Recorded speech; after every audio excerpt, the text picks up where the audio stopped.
So welcome to Gov Directions in our Entrepreneur Series today. And my name is Mark Knowles, and I'm one of the founders of Gov Directions. And we have Chris Hanks. Professor Hanks is going to lead us through our weekly session, and we want to thank you for attending. As a reminder, please maintain your mute status during the session. If you'd like to ask a question, just simply raise your hand or techno speak there. You can do that as a function, or just unmute yourself and then introduce your name and then ask the question, and we'll try to call on you. You can also ask questions in the chat box. And just as a reminder, the chat box is part of the recording, and that information is there for us a little bit later. So, hey, Chris, how you doing? Got everything on now? Yeah, everything is good. So absolutely. So yeah, thanks for having me. Yeah, so I'll turn it over to you now, and you let me know if you need anything as we listen in and focus it on entrepreneurship. Okay. Well, good. Well, I don't know how many people we have with us today that was here last week, but what I thought I would do is continue the conversation we had last week because there was so much left unsaid. But we started this journey of talking through a tool basically that will help you plan your year so that you have the best year that you've had. And it's a tool that I use for every CEO that I work with. That's basically a one-page, if I had to put everything, well, it's one page, but it's front and back. But if I had to put like all of the best practices in entrepreneurship that I'm aware of, that I think has the most impact and gets people the farthest, fastest, the most, it would be this.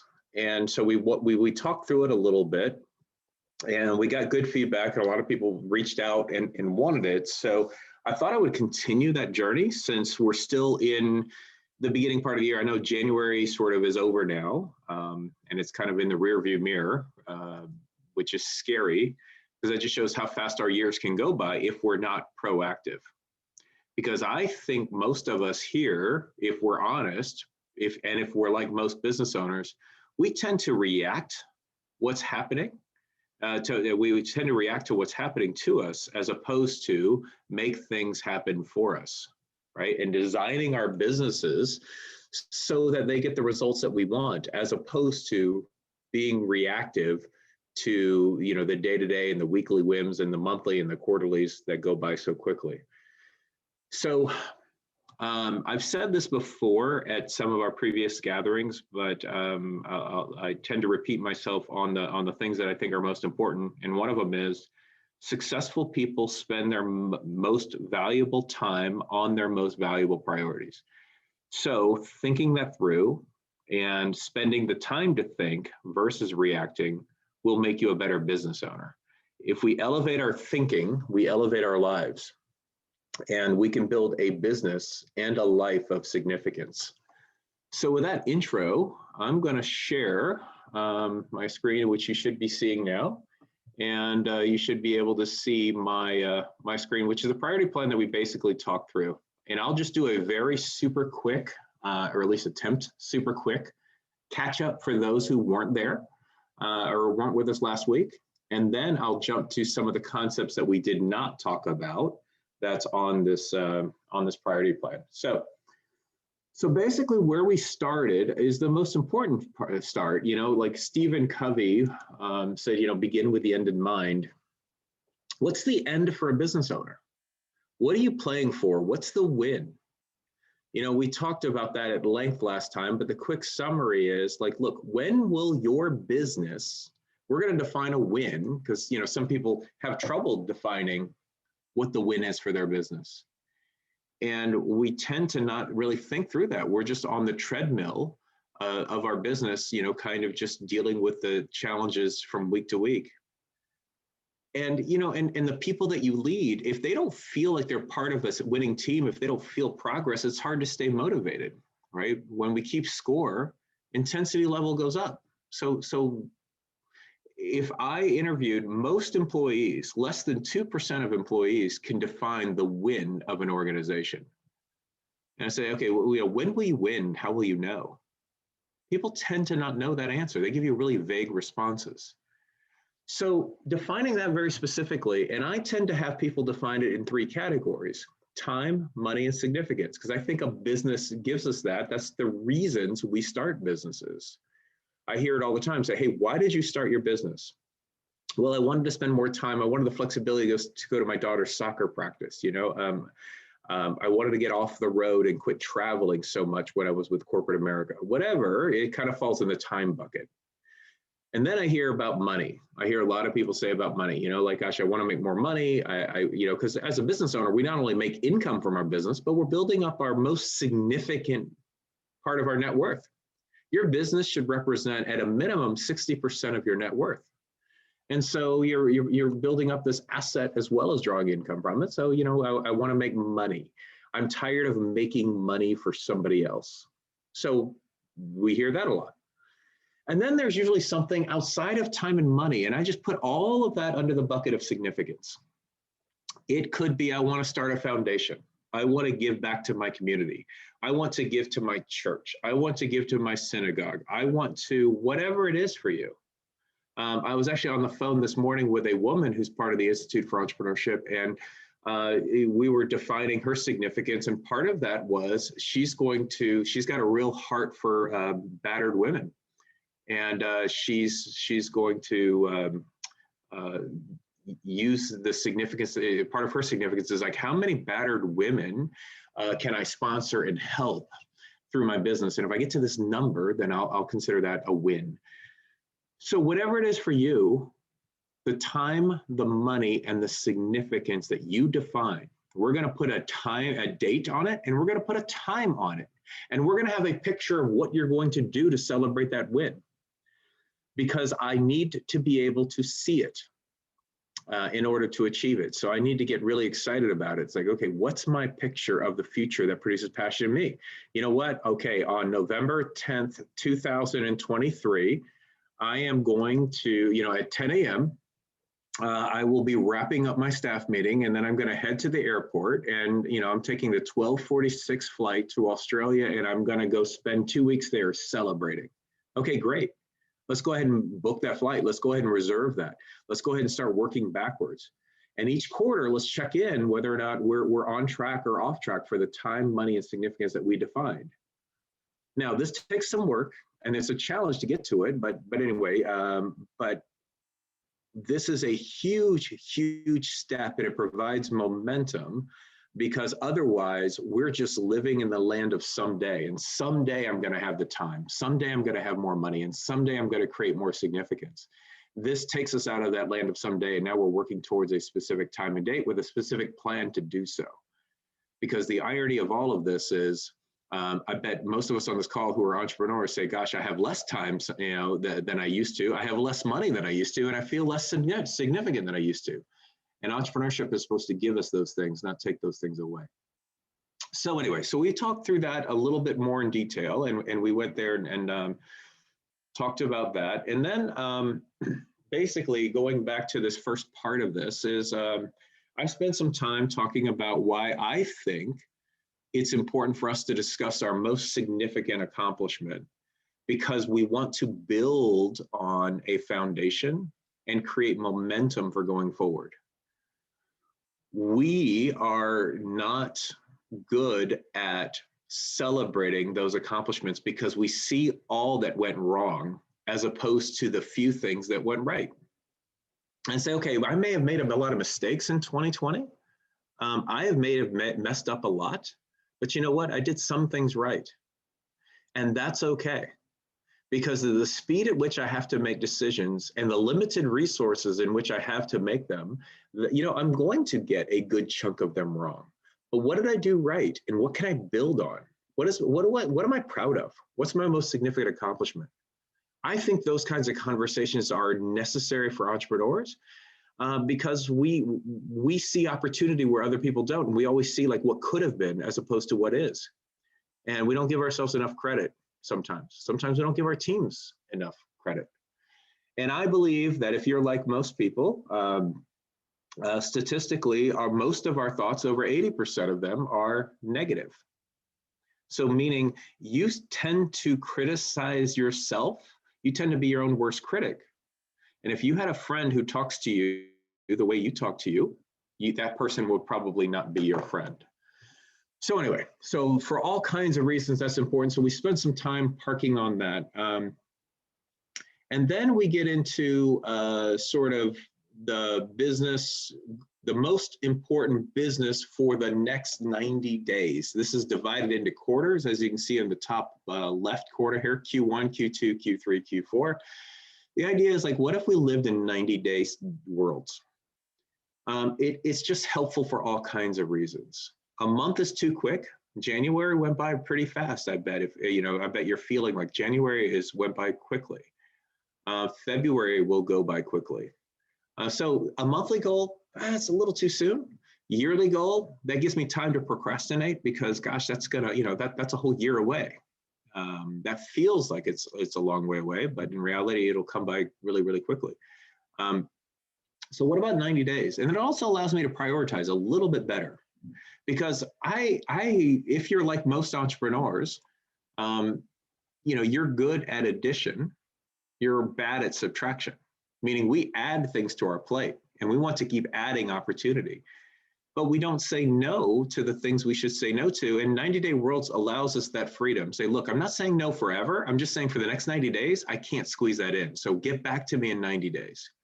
Why don't we talk in March about this? Why don't we talk in April about that? Because I need to stay prioritized on the most important thing.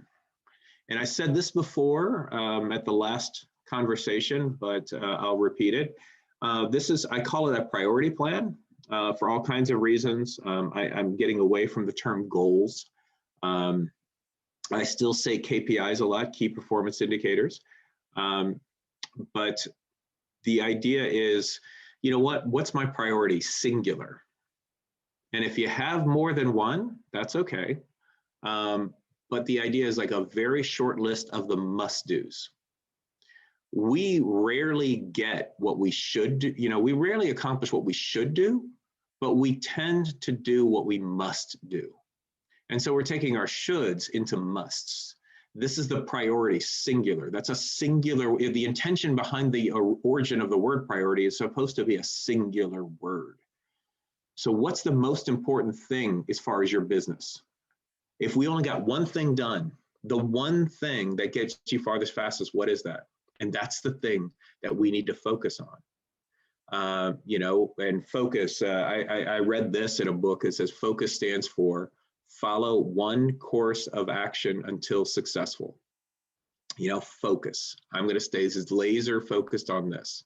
I'm going to spend a good chunk, at least 2 hours a day, on this thing moving me forward. And I'm going to figure everything else out. That would be powerful. You would get better results. So we talked about business. We talked about professional development, because if you're not better, it's hard for your business to get better. So you're going to limit the results of your business if you're not getting better professionally. Pros just don't show up on game day. They spend hours and hours and hours preparing for game day. In the same way, you need to prepare. What podcasts are you listening to? Are you part of any business groups? Are you reading books? Are you part of, who are you around that's inspiring you to be better? We have to develop ourselves as a professional. We just can't show up and expect to be great at this game of business. We have to start thinking and acting like a pro. I can tell a professional by looking at their schedule. So if I looked at your schedule of all the things you did today, would I see a pro? Did you spend time developing yourself? So what is the most important thing you could do to develop you as a better you for the next 90 days? That's the thing that we want to hold ourselves accountable to. And then we have the personal. I used to not talk in terms of personal goals with the people that I influence, but I changed that because I realized if I'm not good at the personal, then my business suffers, and vice versa. So what's the most important personal thing for you? You know, do you, like if I had to think like, gosh, where are there some warning signs? Hey, maybe it's a relationship with a child. Okay, great. That's my most important personal goal. So I need to increase that. So I'm going to, gosh, you know what? I'm going to do like 11 sort of activities that I'm going to initiate with my child in an effort to get better relationship. Great, and we'll hold you accountable to the 11. So anyway, that's a top of mind example, but the idea is like we're going to set a goal and we're going to hold ourselves accountable. So what's the most important thing you could do for your business? What's the most important thing that you can do for your professional development? What's the most important thing you can do for your personal life? And I believe we did talk through the right side of this, and I'll just address that real quickly. But the idea is it's a pre-mortem, which is kind of taken from the medical community where they do post-mortems if a patient dies. If a patient dies, hey, what happened and what could we have done to prevent that? So what in business if we did the reverse of that? Let's assume, let's just pretend that it's the end of the first quarter and you failed at your most important business goal. Like, what are the top 5 things or top 3 things that come to mind? What would have caused you to fail? You didn't hit your goal. Well, maybe you think about it and say, gosh, I just ran out of time. I didn't have time for it. Okay, great. So here's what we're going to do to prevent that from happening. We're going to start blocking off the days and the time now that's necessary to accomplish that. So that way we put up some guardrails to minimize the risk of you not hitting it. Pre-mortems are a wonderful tool. I use them for retreats. I use them for strategy discussions. It's like, okay, let's pretend that this project failed. What happened? And then, very quickly people come up, well, this happened, that happened, that happened. Great. Now, what can we do to either eliminate that risk from happening or mitigate that risk from happening or transfer that risk to someone else? Doesn't take a whole lot of time, but if we put up the guardrails up front, it's amazing how we increase our probability dramatically of this working out well. So that's basically the first part of this. And then the only other sort of box that we didn't talk about on this page is your why. And I'm not talking about the thing that you tell customers or the thing that you show on your website to impress everybody. I'm talking about your real why. Your real why. What is going to get you through the hard nights? What is going to keep you awake? What is going to get you to push farther when you are tired and you don't feel like pushing anymore? What is your why? What is your battle cry when you go through the dark night of the soul? What is that thing? Why do you do what you do? Entrepreneurship is doing something meaningful. What meaning are you creating? Why is the world a better place? Because you exist in it, because you're doing what you're doing. And what hangs in the balance if you don't accomplish it? That's kind of what I mean by your why. And I basically have everybody define, I want to know what your why is. And I think it's powerful. I restate my why every morning. I got in this habit and I restate my why. I have the same why, but I always restate it in different words because I don't want it to become memorized. I want it to become real. Great mission statements are not memorized. They're not heard. They're felt, right? It's a heart thing. It's not a brain thing. I want to know deep within you the thing that is driving you to do what you do. That way, we're willing to do the hard things that are necessary to build significance, because it's not an easy path. All of the entrepreneurs on this Zoom call share this in common. We are taking on the hardest job that exists in the business world. There is no harder job in business. Now, I know I always want to clarify that because I know soldiers or firefighters want to take me out when I say things like that. I'm talking about in the business world, there is absolutely no harder job. Why do we do what we do? And identifying that is really, really important to drive us to better results because we have to do things that are hard. So anyway, okay, so that's basically the first page of this that I think is real powerful if you took the time to really think these things through. And we captured the summary of that thinking on this document. And then we go back to the second page. And basically, after, we've already talked about our win, date, and time in our picture. But these are really powerful things to do. And I started doing this again. I would challenge the folks on these on the call to do this on a daily basis. But at the very least, do it on a quarterly basis. This is kind of a fun thing to do. This came from Viktor Frankl's work, who was a famous psychologist who was a survivor of the Holocaust. So I stole this from his work, which is really, really powerful in his work with people who are struggling with depression and suicidal thoughts and all this kind of stuff. So anyway, but the point basically is on the first question, if I could relive this quarter, what would you do? So let's pretend the quarter's over. It's April 1st. And you're saying, and every time I finish a quarter, every time I finish a month or a day, I always have regrets. Gosh, man, I wish I would have done this. I bet all of us say, hey, what do you regret about 5 years ago? What do you regret about 10 years ago? What would you do differently if you could go back in time? Oh boy, I bet we could talk about that for a long time. I have so many regrets. It's like, gosh, man, if I wish I could go back and do these things. So this allows us the mental exercise of forecasting ourselves in time, pretending it's April 1st and writing down, hey, what are the top regrets? What do you think you'll regret? Then we get to sort of saying, okay, you know what? Now as I go through this quarter, I'm going to be more cognizant of those regrets. So I'm going to be less likely to have them. Here's a simple example. Here's what I literally wrote down today. I wrote down, it takes me less than 2 minutes. Every day I write down my regrets. I pretend, I do it in the morning and I pretend it's the end of the day. Say, okay, what do I regret? One of the things I wrote down is, gosh, I regret that I wasn't more disciplined about my eating, because I've been eating horribly lately, or not lately, for a long time. And so I wrote that down as a regret. Well, come lunchtime, I was about to reach for more and some things that are not necessarily good for me. And I said, you know what? That was one of my regrets. So it changed my behavior.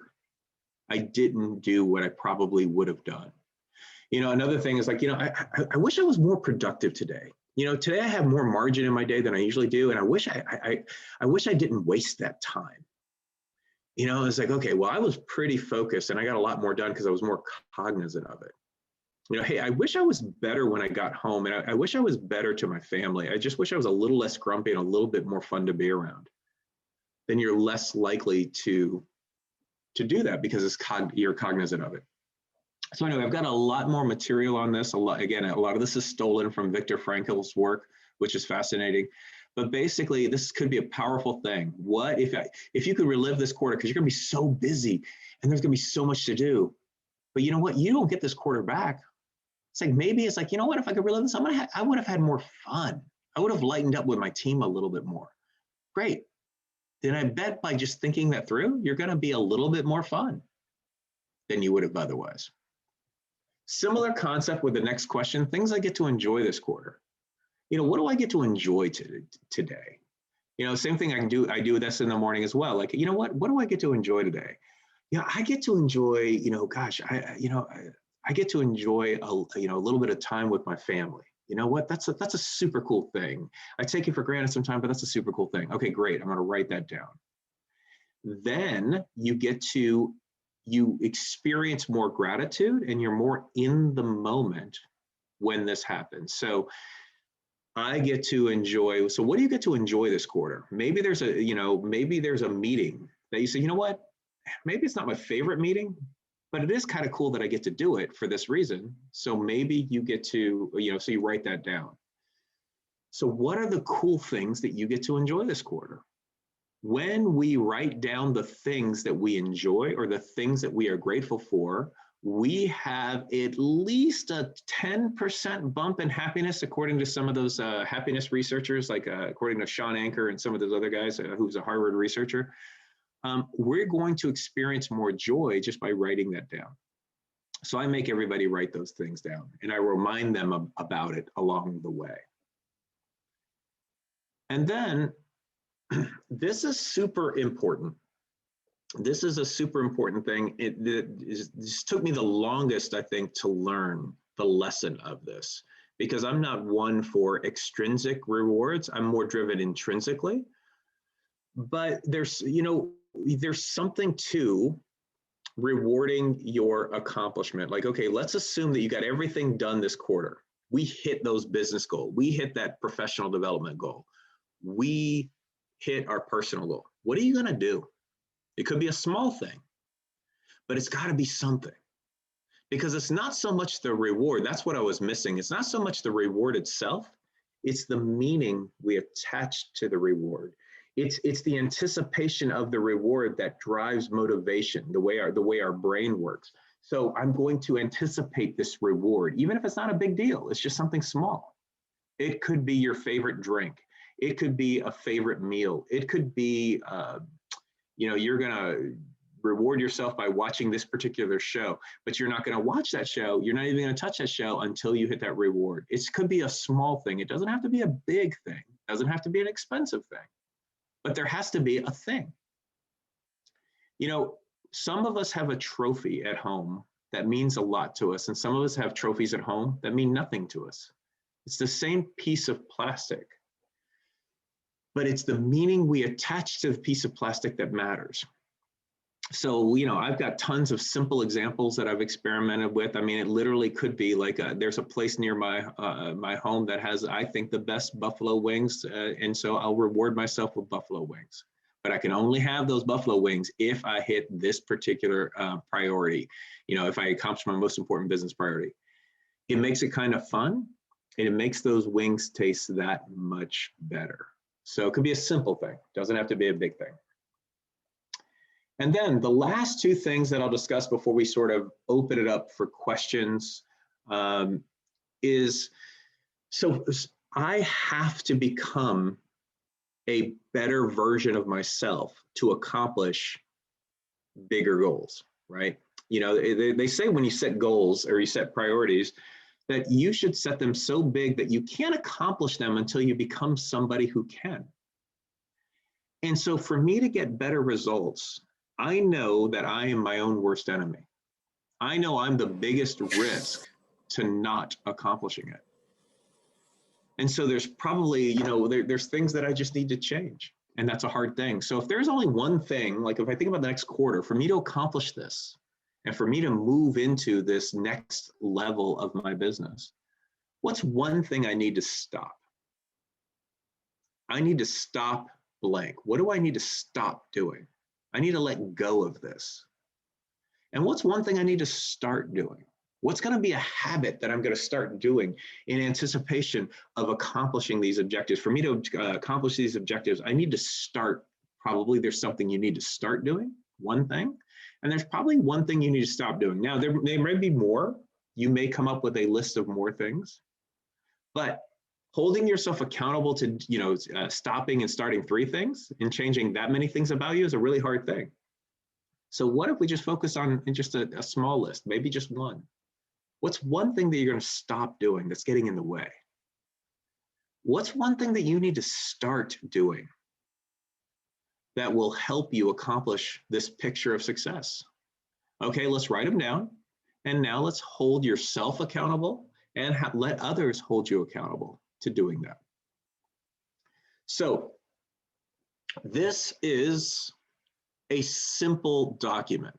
You will see in the world of business much more sophisticated tools out there. There's the Vision Traction Organizer, which is really, really powerful and good.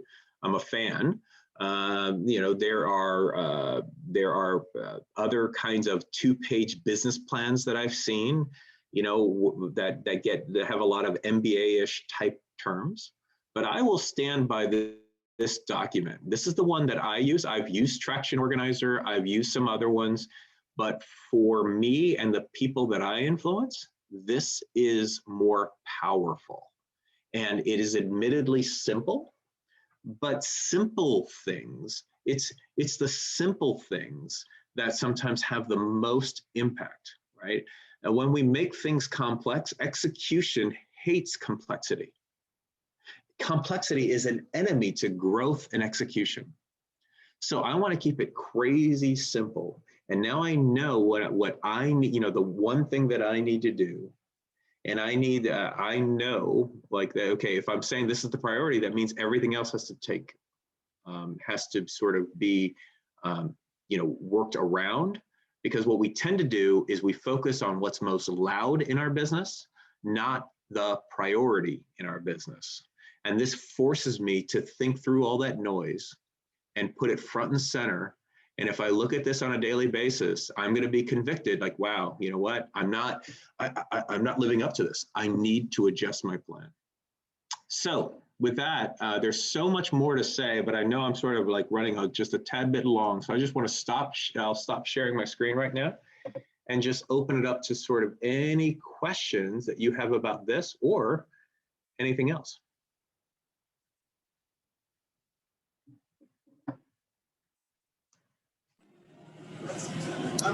Hey, Chris, do you only complete the second page of the priority plan after the 90 days are complete, or do you complete it the whole thing in one time?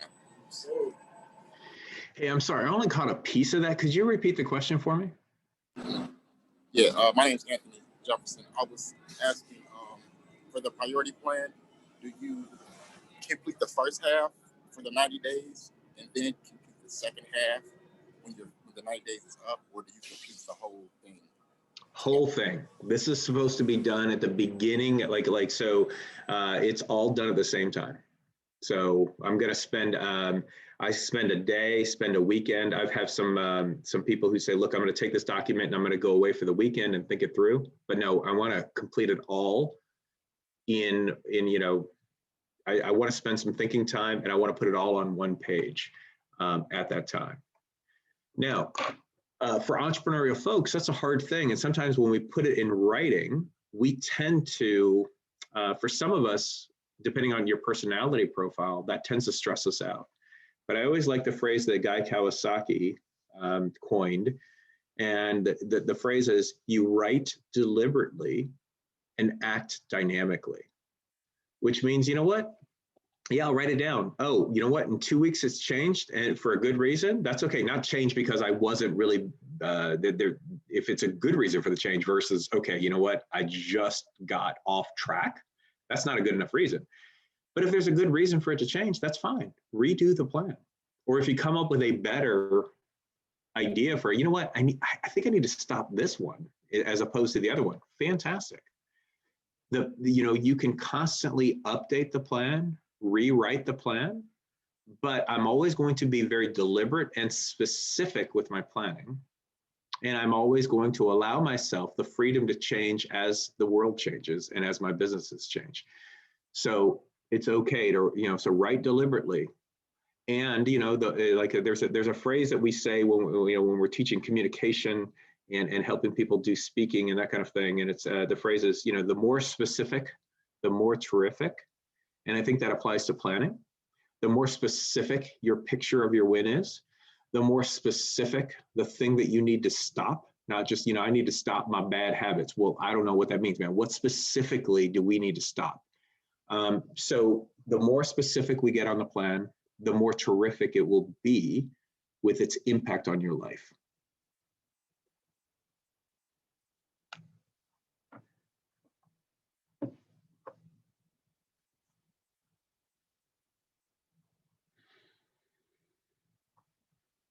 So is there any other questions that anybody else has on this at the end, or any other sort of topic in entrepreneurship or leadership?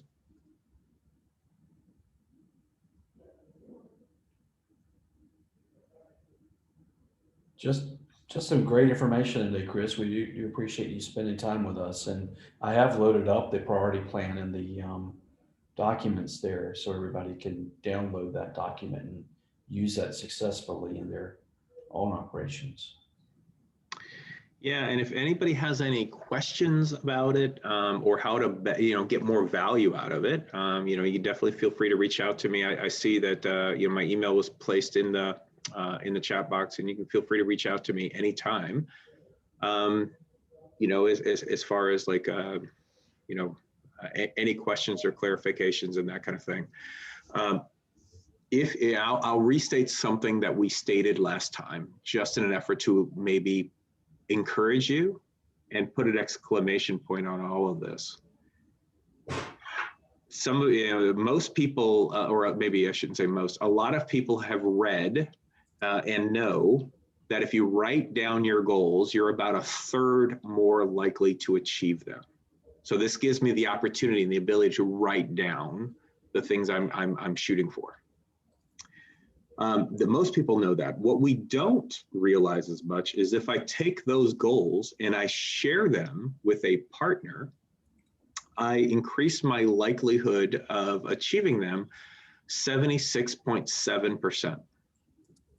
So the idea of like, look, I'm going to write this down, I'm going to share it because now I'm accountable, and now I'm much more likely to do it. Now I have some people who aren't going to let me off the hook if I say, well, I just got busy. No, there is no busy. You can't confuse, sometimes we confuse our business with busyness. It's not the same thing, right? And that business works for you. You don't work for that business. Your business, I've said this before too, but I really believe it. Your business is perfectly, absolutely perfectly designed to get the results that it's getting. It's perfect. You've perfectly designed your business to get the results that it's getting. So if you want better results, we got to redesign things, and you just being busy all the time and doing things that you've always done, maybe it got you to where you are, which is awesome, but it won't get you to where you could be. And all of us have a big gap between where we are and where we could be.